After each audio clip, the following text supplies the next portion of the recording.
Sveiki, jūsų dėmesiui svarbiausi šios savaitės įvykiai.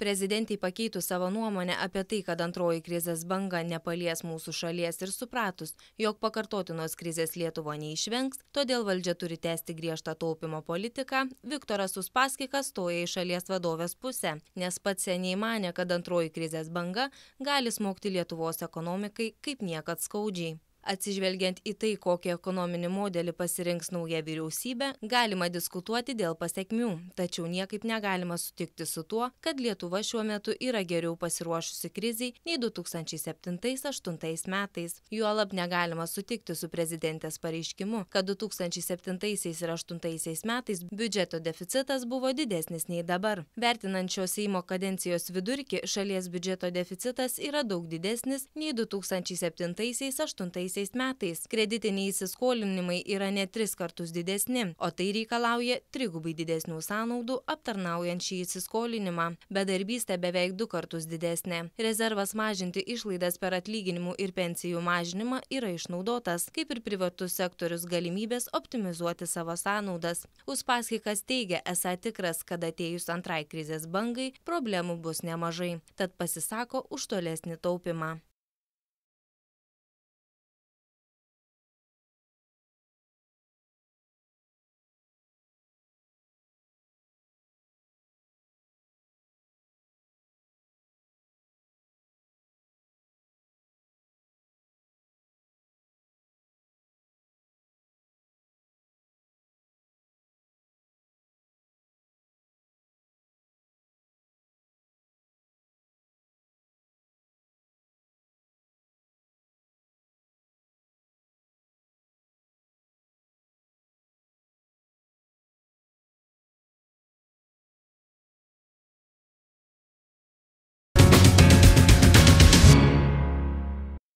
Afganistane 3 karinių orų pajėgų kariai tarnyboje aptikti neblaivus. Tai jau ne pirmas kartas, kai kariai Afganistane pričiumpiami vartojantis alkoholį. Pastarasis incidentas įvyko gegužę, kariuomenė jo iki šiol neviešino. Neblaivius karių oro pajėgų karius, pilotą, inžinierių ir oro operatorių Afganistano sostinėje Kabule aptiko karo policija gegužės mėnesį. Tai buvo ne skrydžio metu, tai buvo tarpas tarp skrydžių, kada jie įtariama vartojo alkoholį. Tyrimas buvo atliekamas ir iš esmės yra užbaigtas. Pasak karinio oro pajėgų vadovo Edvardo Mažeikos, į Afganistaną yra nusiųstas paklausimas ir kai bus gauta visa medžiaga, tada krašto apsaugos ministerijos vadovai priims sprendimą. Praėjus maždaug savaitei po įvykio kariai patys paskrido į Lietuvą.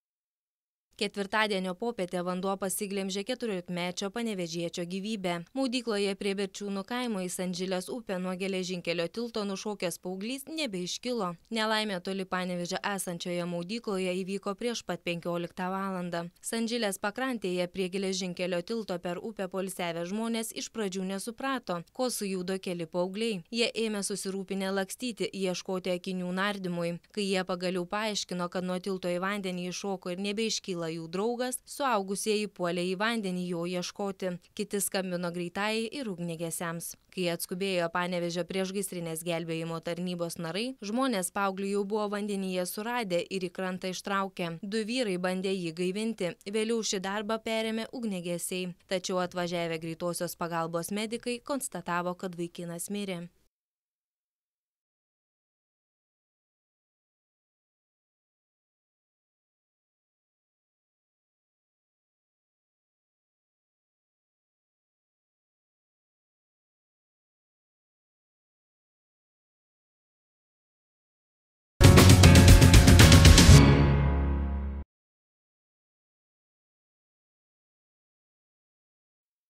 Ketvirtadienio popietę kraupi avarija nutiko Kėdainių rajone. Magistralėje Via Baltica susidūrė 2 vilkikai, mikroautobusas ir 2 lengvieji automobiliai. Pirminiais duomenimis per avariją žuvo mažiausiai 2 žmonės. Žuvusieji važiavo lengvuoju automobiliu, pažymėtų Didžiosios Britanijos valstybiniais numeriais. Dėl patirtų sužalojimų 5 žmonės greitosios pagalbos medikai išvežė į gydymo įstaigas. Avarija įvyko, kai mikroautobusą Ford Transit su priekaba, kurioje buvo gabenamas Peugeot, nusprendė aplenkti paskui jį važiavęs lengvasis automobilis. Lenkimo metu pastarasis automobilis kliudė vilkiką, o paskui ir kitą. Aplenktas mikroautobusas palindo po vilkiku, paskui jie vertėsi į šalikelę.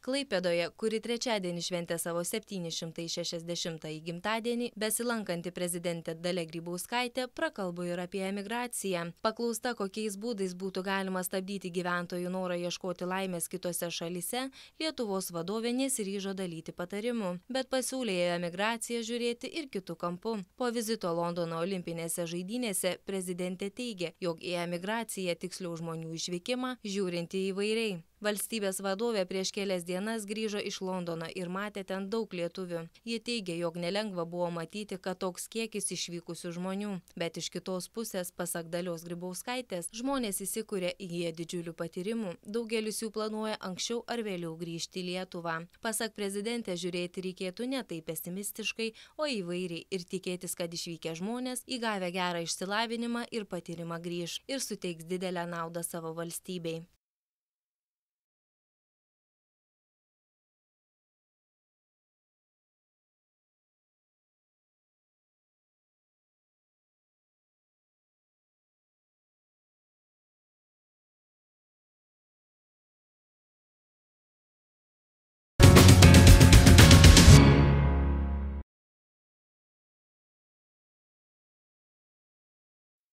Rūpestingi tėvai jau dairosi į renka mokyklinės prekes savo atžaloms. Kai kurie būsimas išlaidas skaičiuoja šimtais. Beveik 150 000 lauks valstybės paramos. Tuo metu prekybos centrai skaičiuoja, kad minimalios išlaidos norint išleisti vaiką į mokyklą siekia 60 litų. Iki naujų mokslų metų pradžios likus mažiau nei mėnesiui, kai kurie prekybos centrai jau ištraukė mokyklinės prekes. Nors rugsėjo 1-ąją lyginti su Kalėdomis ir Velykomis būtų per drąsu. Tačiau prekybos centrų atstovai artėjančią mokslo metų pradžią džiaugiasi. Pelnas žymiai išauga. Anot prekybininkų, kanceliarinių prekių kainos nesikeičia ir tėveliams nereikės išleisti daugiau nei praėjusiais metais, nebent vaikas užsimanys naujos mokyklinių prekių linijos, kurios itin populiarios, tačiau ir kainuoja daug brangiau.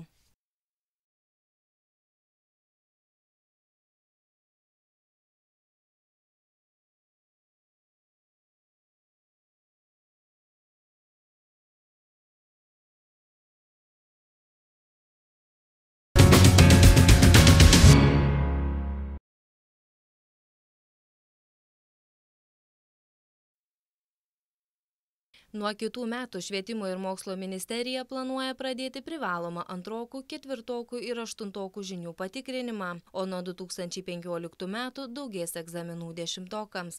Švietimo ir mokslo ministerija ketina keisti pagrindinio ugdymo pasiekimo patikrinimo tvarką. Iki šiol dešimtokai laikė matematikos ir lietuvių kalbos egzaminus, o po 3 metų planuojama patikrinti ir kitų mokomųjų dalykų – informacinių technologijų, gamtos mokslų, socialinio ugdymo, užsienio kalbų ir menų žinias. Anot laikinosios ugdymo plėtotės centro direktoriaus pavaduotojos Saulės Vingelienės, norima, kad vaikai galėtų patikrinti savo gebėjimus, pasižiūrėti, kokius dalykus moka, ko nemoka, ką jiems pasirinkti mokytis toliau 11-12 klasėse. Kai bus tikrinamos papildomų disciplinų žinios, dar nėra patvirtinta, svarstomi įvairūs variantai. Vienas iš jų – leisti kiekvienam dešimtokui pasirinkti, kokio dalyko egzaminą jis nori laikyti.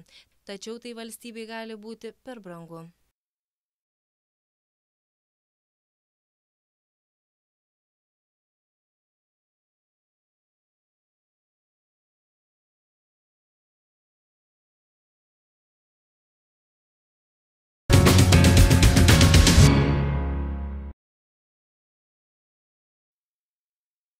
Per Palangos paplūdimyje įrengtus garsiakalbius kas pusvalandį nuskamba raginimas nepalikti vaikų be suaugusiųjų priežiūros, neleisti jiems vieniems maudytis jūroje. Nors daugelis į pajūrį atvykusių šeimų su mažamečiais vaikais čia apie pavojų perspėjančią frazę per savaitę atostogų išmoksta kaip maldą. Pasimetusių vaikų pajūryje nemažėja. Pamestinukus globojantis ir jų tėvus keikiantis gelbėtojai pripažįsta, kad tėvai lyg maži vaikai. Iš vaikų jie reikalauja atsakomybės ir atidumo, o patys lepinasi saulės voniomis. Poilsiautojų nugultuose paplūdimiuose gelbėtojai nespėja ieškoti pasimetusių mažamečių. Į kasdien kartojamus įspėjimus atidžiau prižiūrėti vaikus poilsiautojai nekreipia dėmesio, o jei atkreipia, tai yra įsitikinę, kad jų vaikas tai jau tikrai nepasimes. Tiesa, sezono metu viename populiariausių Lietuvos paplūdimių pasiklysta net ir suaugusieji.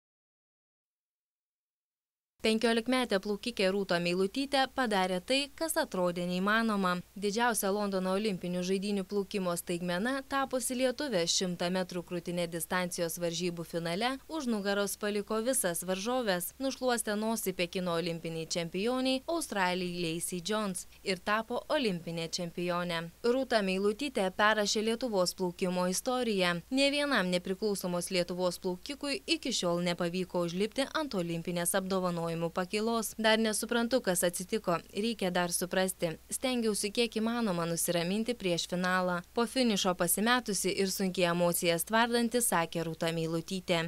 Meilutytė antroje vietoje likusią amerikietę Rebeką Sonį aplenkė 0,08 sekundės. Bronzą iškovojo Japonė Satomi Suzuki.